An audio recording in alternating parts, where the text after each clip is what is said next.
গরমকালীন সময় মাছের প্রতিদিনের খাদ্য চাহিদা এবং প্রয়োজনের তুলনায় 10 থেকে 30% কম প্রদান করতে হবে। কারণ অতি উচ্চ আমিষ সমৃদ্ধ খাদ্য এবং পেট ভরে খাদ্য প্রদান করা মাছ তথা সমস্ত প্রাণীর অসুস্থতা এবং প্রাকৃতিক পরিবেশ নষ্টের মূল এবং প্রধান কারণ। আপনার মাছ যদি অসুস্থ হয় তাহলে আপনার অর্থ, সময় এবং মাছের ওজন তিনটাই আপনার লস।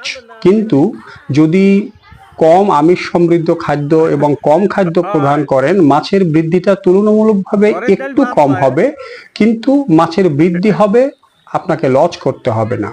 তো যাদের পুকুর যথেষ্ট খোলামেলা এবং পানির পরিমাণ কম বেশি, পানি কতটা বা গরম হয় এবং পানির গভীরতা কিরকম আছে এবং পানিতে বাতাসের মাধ্যমে কতটা অক্সিজেন ডাইলেশন হয়, এটার উপরে নির্ভর করে প্রতিদিনের খাদ্যটা 30% থেকে 10% পর্যন্ত কম প্রদান করলে আপনার মাছ নিরাপদ থাকবে। এই গরমে মাছকে আপনি নিরাপদ রাখতে পারবেন।